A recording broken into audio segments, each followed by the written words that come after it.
आज की इस वीडियो में हम क्लास 12th केमिस्ट्री के सॉलिड स्टेट के कुछ ऑब्जेक्टिव क्वेश्चन का डिस्कस करेंगे। तो वीडियो शुरू करने से पहले मैं आपको बता दूं कि क्लास 12th के जो केमिस्ट्री है उसमें हम चैप्टर वाइज प्रत्येक अलग अलग चैप्टर का जितने भी टॉपिक है अलग अलग टॉपिक में कुछ ऑब्जेक्टिव क्वेश्चन निकालेंगे और उस ऑब्जेक्टिव क्वेश्चन पे डिस्कस किया जाएगा। तो हम एक सीरीज़ शुरू किए हैं, जैसे कि ये सॉलिड स्टेट चैप्टर है। तो इस सॉलिड स्टेट चैप्टर में हम पहले कुछ शुरुआती टॉपिक लिए हैं, इस टॉपिक से कुछ ऑब्जेक्टिव क्वेश्चन हम डिस्कस करेंगे। तो इसमें से जितने भी टॉपिक है पहला चैप्टर में, तो हो सकता है कि 2 वीडियो में वो कवर हो, 3 वीडियो में कवर हो। तो हम टॉपिक वाइज ऑब्जेक्टिव क्वेश्चन छांट करके चल रहे हैं। जैसे पर्टिकुलर टॉपिक सेलेक्ट किया गया, ठीक। अब इस पर्टिकुलर टॉपिक से कुछ क्वेश्चन बनेंगे, उस क्वेश्चन पे डिस्कस किया जाएगा। तो धीरे धीरे जैसे ही जितने वीडियो कंप्लीट होते हैं उसको अपलोड किया जाएगा। तो आज का वीडियो हम शुरू करते हैं। जैसे आज के वीडियो में हम क्लास 12th केमिस्ट्री के सॉलिड स्टेट यानी कि ठोस अवस्था का कुछ ऑब्जेक्टिव क्वेश्चन डिस्कस करेंगे। तो कौन सा टॉपिक से ये क्वेश्चन होगा? क्रिस्टलीय और अक्रिस्टलीय ठोस तथा जो ठोसों का वर्गीकरण होता है। बस यही 2 टॉपिक है। इसी 2 टॉपिक से यहाँ 20 क्वेश्चन लिए गए हैं और 20 क्वेश्चन के बारे में डिस्कस करेंगे। आगे के जो टॉपिक होंगे उसके लिए आगे 2-3 वीडियो और होंगे। तो ये पूरा चैप्टर कंप्लीट होगा और आप बेहतर तरीके से तब समझ पाइएगा जब आप इस चैप्टर को पढ़े हैं। अगर बिना चैप्टर पढ़े हुए ऑब्जेक्टिव देखिएगा तो आपको लगेगा कि याद करना पड़ रहा है, लेकिन अगर आप चैप्टर को पढ़ करके आए हैं तो आप आसानी से समझ जाइएगा कि इसका उत्तर किस प्रकार से दिया जा रहा है। और ये शुरुआती बेसिक टॉपिक से ऑब्जेक्टिव क्वेश्चन है। इसमें से अगर आप पढ़े हैं तो बहुत सारा ऑब्जेक्टिव क्वेश्चन जानते भी होंगे। तो चलिए शुरू करते हैं। सबसे पहला क्वेश्चन है, निम्नलिखित में कौन अक्रिस्टलीय ठोस पदार्थ है? तो यहाँ 4 ऑप्शन दिया हुआ है, हीरा, ग्रेफाइट, कांच, साधारण नमक। तो इसमें कांच अक्रिस्टलीय है, हीरा, ग्रेफाइट और साधारण नमक क्रिस्टलीय ठोस होता है, कांच अक्रिस्टलीय ठोस पदार्थ है। तो अक्रिस्टलीय ठोस पदार्थ का उदाहरण क्या हो गया? कांच। दूसरा क्वेश्चन है, निम्नलिखित में कौन बेरवादार ठोस है? अब देखिए नया शब्द का इस्तेमाल हुआ है, बेरवादार ठोस। बेरवादार ठोस का मतलब ही होता है अक्रिस्टलीय ठोस। अक्रिस्टलीय को ही हम क्या कहते हैं? बेरवादार। और जो क्रिस्टलीय वाला ठोस होता है उसको रवादार ठोस कहा जाता है। अंग्रेजी में हम इसको क्या कहते हैं? अक्रिस्टलीय को एमॉर्फस। तो बेरवादार का मतलब एमॉर्फस सॉलिड, अक्रिस्टलीय ठोस ही है। तो आप ये भी ध्यान देना होगा कि अक्रिस्टलीय के लिए दूसरा शब्द क्या इस्तेमाल करते हैं? बेरवादार ठोस। तो कौन बेरवादार ठोस है? यहाँ ऑप्शन है graphite, quartz glass, chrome alum, silicon carbide. तो इसका उत्तर हो जाएगा क्वार्ट्ज ग्लास।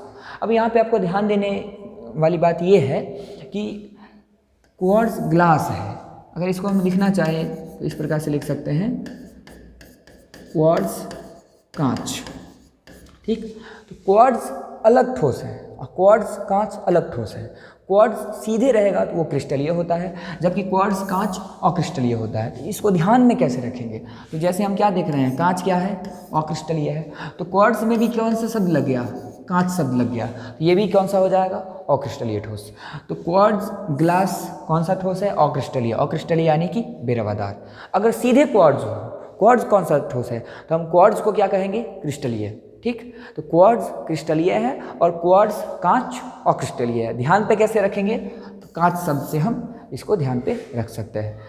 तो इसमें विशेष ध्यान दीजिएगा क्योंकि यहाँ पे गलती होने का संभावना है, क्योंकि क्वार्ट्ज शब्द आ रहा है, एक तरफ क्या आ रहा है? क्वार्ट्ज, कांच आ रहा है। तो दोनों सिमिलर लग रहा है, लेकिन सिर्फ क्वार्ट्ज रहे क्रिस्टलीय, क्वार्ट्ज कांच रहे अक्रिस्टलीय। तो इसका उत्तर हो जाएगा ये क्वार्ट्ज कांच, ये अक्रिस्टलीय ठोस है यानी कि बेरवादार ठोस है। बाकी graphite, chrome alum, silicon carbide ये सब क्या है? क्रिस्टलीय है। तीसरा क्वेश्चन है, निम्नलिखित में कौन विषम दैशिकता दर्शाता है? और यहाँ पे ऑप्शन दिया हुआ है कांच, बेरियम क्लोराइड, लकड़ी, पेपर। तो ये ठोसों के उदाहरण हैं, क्रिस्टलीय और अक्रिस्टलीय ठोसों के उदाहरण हैं। आप पूछ क्या रहा है? विषम दैशिकता कौन दर्शाएगा? तो इसका हम डायरेक्ट उत्तर नहीं दे सकते हैं।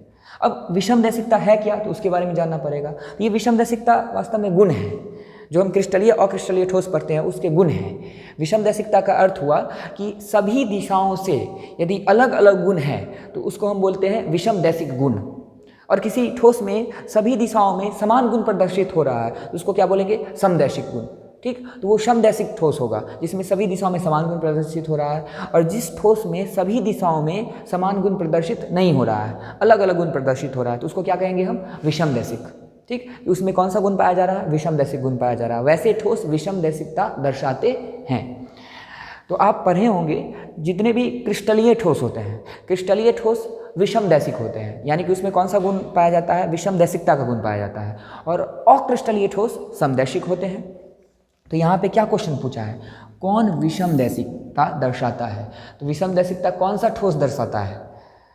विषमदैशिकता क्रिस्टलीय ठोस दर्शाता है। तो जो क्रिस्टलीय ठोस का उदाहरण होगा वही सवाल का उत्तर होगा। यहाँ पे देखिए, कांच अक्रिस्टलीय है, लकड़ी अक्रिस्टलीय है, पेपर अक्रिस्टलीय है, बेरियम क्लोराइड क्या है? क्रिस्टलीय ठोस है। तो आप निश्चित रूप से ये पढ़े होंगे, कांच, लकड़ी, पेपर, इन सब में अवयवी कणों का रेगुलर अरेंजमेंट नहीं होता है, नियमित व्यवस्था नहीं होता है, तो ये सब अक्रिस्टलीय है। तो ये क्या हुआ? बेरियम क्लोराइड क्रिस्टलीय ठोस। क्रिस्टलीय ठोसों में ही कौन सा गुण पाया जाता है? विषमदैशिकता का गुण पाया जाता है। तो अब देखिए, क्वेश्चन पूछा था कि विषमदैशिकता कौन दर्शाता है, तो हम डायरेक्ट उत्तर नहीं दिए। हम सोचे कि विषमदैशिकता क्रिस्टलीय ठोसों में पाया जाता है। क्रिस्टलीय ठोस कौन है इसमें? Barium chloride. तो विषमदैशिकता कौन दर्शाएगा? Barium chloride. अब अगला क्वेश्चन पे चलते हैं, क्वेश्चन नंबर 4। अक्रिस्टलीय ठोस होते हैं, ये तो डायरेक्ट क्वेश्चन पूछ दिया है। अक्रिस्टलीय ठोस बोला है, ये क्या होते हैं? समदैशिक। तो इसका उत्तर क्या हो जाएगा? ए। क्वेश्चन नंबर 5 में चलते हैं। निम्नलिखित में कौन सा गुण क्रिस्टलीय ठोस पदार्थ का नहीं है? यहाँ पर भी गलती होने का संभावना रहता है। ये जो नहीं शब्द है, हम लोग जल्दबाजी में पढ़ते हैं और लगता है कि कौन सा गुण इस पदार्थ का है, जबकि यहाँ पे क्या पूछा है? कौन सा गुण क्रिस्टलीय ठोस पदार्थ का नहीं है। ठीक, ऑप्शन देखते हैं। विभिन्न दिशाओं में समान गुण। विभिन्न दिशाओं में समान गुण का मतलब हुआ समदैशिक। और कौन सा पदार्थ में हमको देखना है? क्रिस्टलीय ठोस पदार्थ में। हम जानते हैं क्रिस्टलीय ठोस पदार्थ क्या होते हैं? विषमदैशिक होते हैं। वो विषमदैशिकता का गुण प्रदर्शित करता है। ये कौन बोला है? विभिन्न दिशाओं में समान गुण। तो विभिन्न दिशाओं में समान गुण का मतलब समदैशिक है। तो क्रिस्टलीय समदैशिक नहीं होते हैं, यानी कि विभिन्न दिशाओं में समान गुण क्रिस्टलीय ठोस का गुण नहीं है। और पूछ रहा है कौन सा गुण क्रिस्टलीय ठोस का नहीं है, तो हमारा सही उत्तर कौन हो जाएगा? ये गुण क्रिस्टलीय ठोस पदार्थ में नहीं होता है। बाकी अगला देखिए, सुस्पष्ट द्रव्यमाप, निश्चित ज्यामितीय आकार और दीर्घपरासी व्यवस्था। ये तीनों क्रिस्टलीय ठोस पदार्थ के गुण हैं। इसका आप उल्टा कर दीजिएगा तो अक्रिस्टलीय का गुण हो जाएगा। जैसे यहाँ पे देख सकते हैं, दीर्घपरासी व्यवस्था ये क्रिस्टलीय ठोस में होता है, तो अक्रिस्टलीय में लघुपरासी व्यवस्था होता है। ठीक, तो इस सवाल का उत्तर हुआ विभिन्न दिशाओं में समान गुण, ये क्रिस्टलीय ठोस पदार्थ का गुण नहीं है। Question number 6। सहसंयोजक ठोस में जालक बिंदु को अध्यासित करने वाले कण होते हैं, यानी कि जो भी सहसंयोजक ठोस होते हैं, ठीक, उसमें अवयवी कण कौन होते हैं? वास्तव में ये पूछ रहा है। जालक बिंदु को अध्यासित करने वाले कण, यानी कि अवयवी कण क्या होंगे? तो हम जानते हैं सहसंयोजक ठोस में कौन सा अवयवी कण होता है? परमाणु। 7वां क्वेश्चन है, सहसंयोजक ठोस है, अब फिर उदाहरण दिया हुआ है, एग्जाम्पल, इनमें से कौन सा संयोजक ठोस है? रॉक साल्ट, बर्फ, शुष्क बर्फ, क्वार्ट्ज। इसका सही उत्तर होगा क्वार्ट्ज।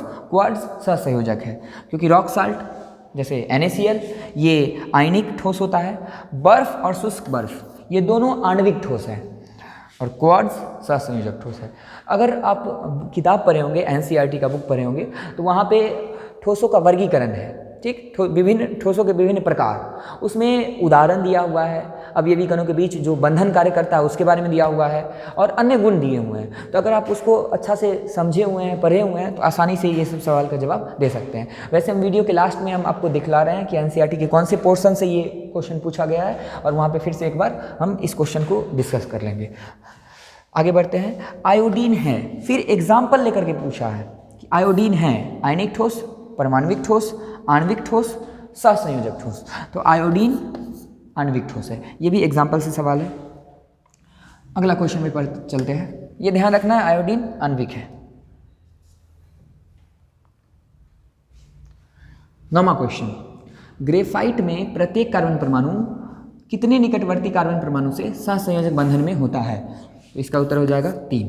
ग्रेफाइट में प्रत्येक कार्बन अपने निकटवर्ती 3 कार्बन परमाणु से जुड़ा रहता है सहसंयोजक बंधन द्वारा, और चौथा इलेक्ट्रॉन उसका फ्री रहता है, जिसके कारण ये क्या है, ग्रेफाइट क्या होता है? विद्युत का अच्छा चालक होता है। अगला क्वेश्चन है, हीरा में प्रत्येक परमाणु कितने निकटवर्ती कार्बन परमाणु से सहसंयोजक बंधन में होता है? ये दोनों सिमिलर क्वेश्चन है। हीरा में प्रत्येक कार्बन 4 कार्बन से सहसंयोजक बंधन में होता है, जिसका क्या उत्तर हो जाएगा 4। तो ध्यान दीजिएगा ये दोनों प्रश्न पे, इसमें एक में पूछा है ग्रेफाइट में, एक में पूछा है हीरा में। क्वेश्चन नंबर 11 देखते हैं। आयनिक ठोस में अवयवी कण होते हैं, परमाणु, अणु, आयन, इलेक्ट्रॉन। तो आयनिक ठोस में अवयवी कण आयन होते हैं। ये सब अगर आप ढंग से समझे हुए हैं तो बड़ा आसानी से उत्तर दे सकते हैं। इसका उत्तर नाम में ही छुपा हुआ है, आयनिक ठोस। तो आयनिक ठोस कहते किसको हैं? अगर आप परिभाषा जान रहे हैं तो बड़ा आसानी से आप बता सकते हैं। वैसे ठोस जिसके अवयवी कण क्या हो, आयन हो, उसको आयनिक ठोस बोलेंगे। तो देखिए वहीं से क्वेश्चन है, आयनिक ठोस में अवयवी कण होते हैं, इसका क्या जवाब हो जाएगा आयन। अगला सवाल है, नेटवर्क ठोस में अवयवी कणों के बीच बंधन या आकर्षण बल होता है। तो एक चीज़ आप अगर ध्यान रखते हैं कि नेटवर्क ठोस कहते किसे हैं, तो सहसंयोजक ठोस का ही दूसरा नाम है नेटवर्क ठोस। सहसंयोजक ठोस, सहसंयोजक ठोस, कोवैलेंट सॉलिड, इसी का नाम है नेटवर्क ठोस। तो अगर ये जानते हैं तो आप जवाब दे सकते हैं। सहसंयोजक ठोस में कौन सा बंधन या आकर्षण बल होता है, तो सहसंयोजक बंधन होता है। तो नेटवर्क ठोस में भी वही होगा, क्योंकि सहसंयोजक बंधन को ये क्या कहते हैं, नेटवर्क ठोस। तो इसका सही उत्तर क्या हो जाएगा, सहसंयोजक अबंध। इसमें भी नाम में उत्तर छुपा हुआ है। सहसंयोजक ठोस है तो उसमें कौन सा बंधन कार्य करेगा या आकर्षण बल, सहसंयोजक बंधन, कोवैलेंट बॉन्ड, या इसको आप सहसंयोजक अबंध भी बोल सकते हैं। बंधन को अबंध शब्द भी बोला जाता है, जिसका सही उत्तर हो जाएगा सहसंयोजक अबंध। तो हमको सहसंयोजक ठोस नहीं पूछा है, पूछा क्या है, नेटवर्क ठोस पूछा है। तो हम जानते हैं कि सहसंयोजक ठोस का ही दूसरा नाम क्या है, नेटवर्क ठोस, अर्थात इसमें कौन सा बंधन या आकर्षण बल है, सहसंयोजक बंधन। क्वेश्चन नंबर 13 में, किस प्रकार के ठोस के अवयवी कणों में द्विध्रुव अनोन्य क्रिया होता है। द्विध्रुव अनोन्य क्रिया तो आप पढ़े होंगे, एक आणविक ठोस होता है, ठीक। आणविक ठोस को भी 3 भागों में बांटते हैं। आणविक ठोस ध्रुवीय होता है, अध्रुवीय होता है, और तीसरा होता है हाइड्रोजन बॉन्डेड, हाइड्रोजन आवंधित आणविक ठोस।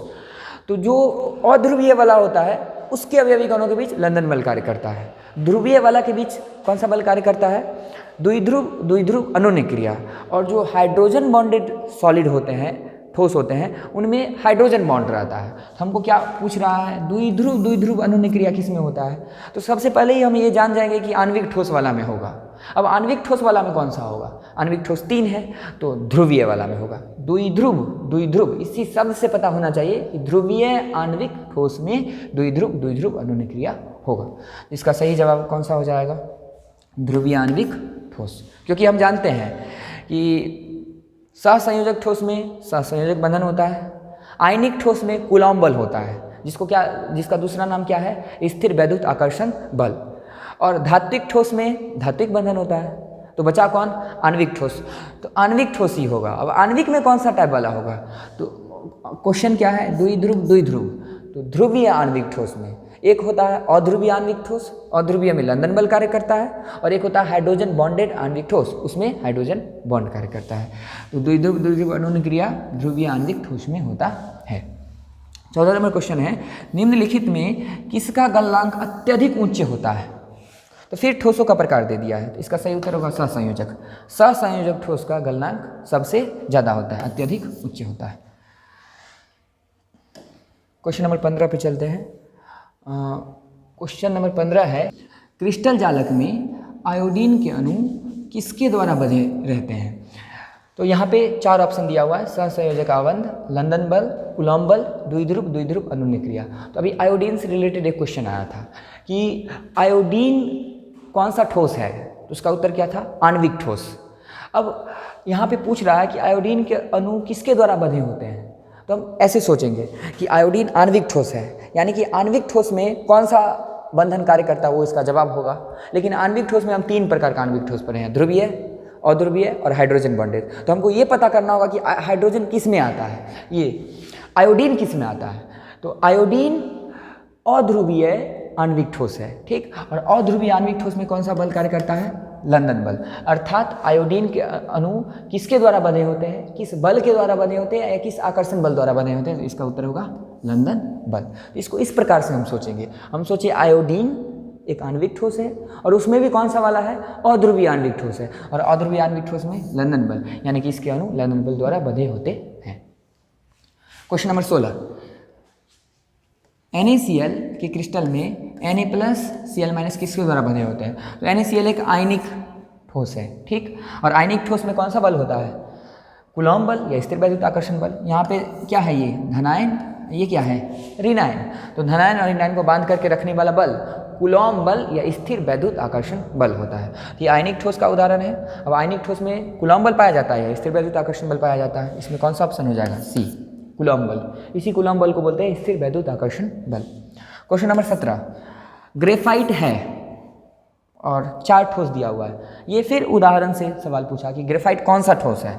आणविक है, सहसंयोजक है, आयनिक है या धात्विक है? तो इसका उत्तर हो जाएगा बी, सहसंयोजक ठोस। ग्रेफाइट सहसंयोजक ठोस है। 18 नंबर क्वेश्चन है, इनमें से कौन क्रिस्टलीय ठोस का गुण नहीं है? फिर ध्यान दीजिए, क्रिस्टलीय ठोस का गुण नहीं है। समदैशिकता, विषमदैशिकता, कठोर, घना। यहाँ पे पहला ऑप्शन देखिए, समदैशिकता। समदैशिकता अक्रिस्टलीय का गुण होता है। यहाँ पे क्या बोला है? क्रिस्टलीय ठोस का गुण नहीं है। तो क्रिस्टलीय ठोस का गुण नहीं कौन सा होगा? समदैशिकता, क्योंकि समदैशिकता अक्रिस्टलीय का गुण होता है, तो ये क्रिस्टलीय का गुण नहीं है। ये सेम क्वेश्चन है, ऊपर आया था। ऑप्शन थोड़ा अलग अलग है, लेकिन ये ऑप्शन ऊपर भी था। ऊपर में एक और क्वेश्चन था कि इनमें से कौन क्रिस्टलीय ठोस का गुण नहीं है। उसमें था कि सभी दिशाओं में समान गुण, ये क्रिस्टलीय ठोस का गुण नहीं था। और सभी दिशाओं में समान गुण का मतलब क्या? समदैशिक गुण, यानी कि समदैशिकता। तो समदैशिकता क्रिस्टलीय ठोस का गुण नहीं है, विषमदैशिकता क्रिस्टलीय ठोस का गुण है। तो ये इस प्रश्न का जवाब नहीं हो जाएगा, ये क्रिस्टलीय ठोस का गुण होता है। ये बोला कि कौन सा गुण नहीं है, तो क्या देंगे? समदैशिकता। बाकी सब होता है, कठोर भी है, घना माने डेंस, ये सारा गुण क्रिस्टलीय ठोस का होता है, समदैशिकता नहीं होता है। 18 क्वेश्चन हुआ, 2 क्वेश्चन और बचा, 19 और 20। यहाँ पे सवाल है, विभिन्न प्रकार के क्रिस्टलों में कितने त्रिविमीय जालक संभव है? देखिए, ये अगला टॉपिक से क्वेश्चन आ गया है, मूल क्रिस्टल तंत्र। ये जो 2 क्वेश्चन है, ये यूनिट सेल से संबंधित क्वेश्चन आ गया है। हम क्या बताए थे कि हमारा जो आज का वीडियो है, इसमें सिर्फ और सिर्फ क्रिस्टलीय और अक्रिस्टलीय ठोस और ठोसों का जो वर्गीकरण है उससे क्वेश्चन होगा। तो 18 क्वेश्चन उससे थे। खैर कोई बात नहीं, इसको भी देख लेते हैं। ये क्रिस्टल जालक से संबंधित क्वेश्चन है, ठीक है ना। क्रिस्टल जालक और यूनिट सेल जो टॉपिक है उससे संबंधित क्वेश्चन है, इसको भी देख लेते हैं। विभिन्न प्रकार के क्रिस्टल में कितने त्रिविमीय जालक संभव है? तो वास्तव में ये जो प्रश्न है, ये ब्रेविस जालक के बारे में पूछा जा रहा है। तो 14 प्रकार के ब्रेविस जालक संभव होते हैं। इसका उत्तर क्या हो जाएगा? 14। विभिन्न प्रकार के क्रिस्टल में कितने त्रिविमीय जालक संभव है? त्रिविमीय जालक के बदले में आपको यहाँ पे आकाशीय जालक शब्द का भी इस्तेमाल कर सकता है। तो इसका सही जवाब क्या हो जाएगा? 14। ऑप्शन था 7, 14, 21, 28, तो इसका उत्तर होगा 14। अगला क्वेश्चन है 20वां नंबर, मूल क्रिस्टल तंत्र की संख्या है, माने क्रिस्टल सिस्टम, क्रिस्टल तंत्र। तो मूल क्रिस्टल तंत्र कितने होते हैं? 7 क्रिस्टल तंत्र होते हैं। और इसी 7 क्रिस्टल तंत्र से कितने प्रकार के ब्रेविस जालक संभव है? 14 प्रकार के ब्रेविस जालक संभव है। तो अब इसको थोड़ा आसानी से समझ सकते हैं। क्रिस्टल तंत्र होते हैं 7, इन्हीं 7 क्रिस्टल तंत्र में टोटल त्रिविमीय जालक कितने होंगे? 14 प्रकार के त्रिविमीय जालक, जिसको ब्रेविस जालक कहते हैं, वो संभव हो सकते हैं। तो यही ये सवाल बोला है कि विभिन्न प्रकार के क्रिस्टलों में, यानी कि ये जो 7 क्रिस्टल तंत्र है, इन्हीं क्रिस्टलों में कितने त्रिविमीय जालक होंगे? तो 14। तो थोड़ा ध्यान रखिएगा, ये भी कंफ्यूज करने वाला है। क्रिस्टल तंत्र कितने होंगे? 7। क्रिस्टल तंत्र या क्रिस्टल सिस्टम, ये होगा 7। और इनमें क्रिस्टल जालक कितने संभव होंगे? त्रिविमीय जालक कितने प्रकार के संभव होंगे? तो उसका क्या उत्तर होगा? 14। तो यही था आज का ऑब्जेक्टिव क्वेश्चन, उसका हमने डिस्कशन किया। और जो आगे के टॉपिक बचे हैं, वो आगे के टॉपिक का अगला वीडियो में डिस्कशन किया जाएगा। और जैसा कि बीच में बताया गया था कि हम NCERT का बुक निकाल करके आपको दिखलाएंगे कि कहाँ से ये सब क्वेश्चन था, तो चलिए उसको एक बार हम देख लेते हैं।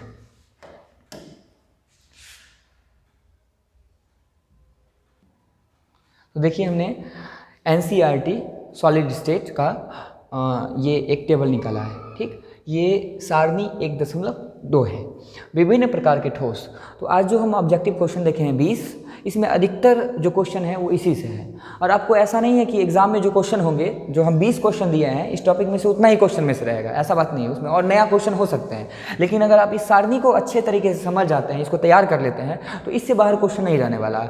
इससे संबंधित जितना भी क्वेश्चन बनेगा वो इसी से होगा। तो यहाँ पे एक सारणी में विभिन्न प्रकार के ठोस के बारे में सारा चीज़ दिया हुआ है, तो आप सिर्फ इतना पढ़ करके सारा इन्फॉर्मेशन ले सकते हैं। तो जैसे देखिए यहाँ पे ठोस के प्रकार है, 4 प्रकार के ठोस है, आणविक ठोस, आयनिक ठोस, धात्विक ठोस, सहसंयोजक अथवा नेटवर्क ठोस। इसी सहसंयोजक ठोस को क्या कहते हैं? नेटवर्क ठोस कहते हैं। अब आणविक ठोस में देखिए कि आणविक ठोस 3 प्रकार का, अध्रुवीय, ध्रुवीय, हाइड्रोजन बॉन्डेड। अब प्रत्येक में क्या दिया हुआ है कि अवयवी कण क्या होते हैं, तो ये तीनों आणविक ठोस हैं, तो तीनों के अवयवी कण अणु हैं। आयनिक ठोस के अवयवी कण आयन दिए हुए हैं। धात्विक ठोस के अवयवी कण होते हैं धातु के धनायन, और फ्री इलेक्ट्रॉन जो होते हैं वही दिया हुआ है, विस्थानीकृत इलेक्ट्रॉन के समुद्र में धनायन। और सहसंयोजक ठोस में अवयवी कण परमाणु होते हैं। तो हम इसमें डिस्कस कर लेते हैं कि आज का जो हमारा क्वेश्चन था ऑब्जेक्टिव, ये कहाँ कहाँ से क्वेश्चन था, ठीक, और कैसे टाइप के क्वेश्चन रहेंगे। तो जैसे कि हम एक क्वेश्चन देखे थे कि आयोडीन कौन सा ठोस है, तो उसका उत्तर क्या दिया गया था? आणविक ठोस। तो आप देखिए एग्जाम्पल में ये आयोडीन का उदाहरण है। आयोडीन आणविक ठोस में कौन सा आणविक ठोस है? अध्रुवीय। एक और क्वेश्चन था कि आयोडीन के अणु कौन से बल द्वारा बंधे होते हैं या कौन से आकर्षण बल द्वारा बंधे होते हैं। तो अब आणविक ठोस में कौन सा है? आयोडीन वाला, अध्रुवीय है। और अध्रुवीय में कौन सा बंधन या आकर्षण बल कार्य करता है? लंदन बल, परिक्षेपण अथवा लंदन बल। तो इसका सही उत्तर क्या हो गया था? लंदन बल। तो आपको ये उदाहरण ध्यान में रखने होंगे कि ये जो आर्गन है, कार्बन टेट्राक्लोराइड है, हाइड्रोजन है और आयोडीन है, ये और CO2 भी, ये कौन सा आणविक ठोस है? अध्रुवीय आणविक ठोस है। और अध्रुवीय आणविक ठोस में कौन सा बल कार्य करता है? लंदन बल। एक और क्वेश्चन था कि द्विध्रुव अनोन्य क्रिया, ठीक है ना, कि द्विध्रुव अनोन्य क्रिया इनमें से किस प्रकार के ठोस में होगा। तो इसका उत्तर क्या है? आणविक ठोस। आणविक ठोस में कौन सा वाला? ध्रुवीय वाला। तो ध्रुवीय आणविक ठोस जो होगा उसमें कौन सा आकर्षण बल या बंधन होगा? द्विध्रुव अनोन्य क्रिया। तो इसी टाइप से क्वेश्चन था। तो आपको ये ध्यान दीजिए, उदाहरण, जितने भी उदाहरण दिए हुए हैं, अगर इस उदाहरण को अगर आप ध्यान पे रखते हैं तो कोई भी क्वेश्चन अगर इससे बनेगा वो आप जवाब दे सकते हैं। जैसे ये आयोडीन का उदाहरण लेके पूछा गया था, आयोडीन के बदले में हाइड्रोजन भी तो पूछा जा सकता है। तो आप अगर आप क्वेश्चन याद करते हैं तो आपको आयोडीन का पता है, ठीक। अगर आप सोच करके ये समझ लेते हैं अच्छे तरीके से, ये उदाहरण ध्यान पे रखते हैं, तो कोई भी क्वेश्चन पूछेगा, नया भी क्वेश्चन पूछेगा तो आप जवाब दे सकते हैं। तो ये बहुत बहुत महत्वपूर्ण है ये सारणी, इसको आप तैयार करके रखिएगा। जैसे और भी बहुत सारे क्वेश्चन थे कि क्वार्ट्ज कौन सा ठोस है? सहसंयोजक ठोस है क्वार्ट्ज। ग्रेफाइट देखिए, ग्रेफाइट भी कौन सा ठोस है? सहसंयोजक ठोस है। तो ये आप एग्जाम्पल से आपको पता चल जाएगा, हीरा, ग्रेफाइट, ये सब सहसंयोजक ठोस है। क्वार्ट्ज सहसंयोजक ठोस है। एक और क्वेश्चन था कि किसका गलनांक सबसे उच्च होता है, तो उसका क्या जवाब आया था? सहसंयोजक ठोस। यहाँ पे देखिए गलनांक के बारे में दिया हुआ है कि आणविक में इस तीनों के बारे में दिया हुआ है, इनका अत्यधिक निम्न होता है, इसका निम्न होता है, इसका निम्न होता है, इन सब का उच्च होता है। इसमें भी सबसे ज़्यादा उच्च किसका होता है? सहसंयोजक ठोस का अत्यधिक उच्च होता है। इधर विद्युत का चालकता दिया हुआ है, इधर भौतिक प्रकृति दिया हुआ है कि मुलायम होते हैं या कठोर होते हैं। तो ये बड़ा ही इंपॉर्टेंट है, बहुत ही महत्वपूर्ण सारणी है। इसको आप तैयार करेंगे तो सारे क्वेश्चन बन जाएगा। और आज देखे भी हैं जितने ऑब्जेक्टिव क्वेश्चन थे इन्हीं सारणी से संबंधित क्वेश्चन थे। आप अगर इसको अच्छे से तैयार करके रखे हुए हैं तो सारा क्वेश्चन आपको बन जाएगा। तो आज के वीडियो में इतना ही रखते हैं। अगला टॉपिक का जो ऑब्जेक्टिव क्वेश्चन होगा वो अगले वीडियो में अब इसको अपलोड किया जाएगा।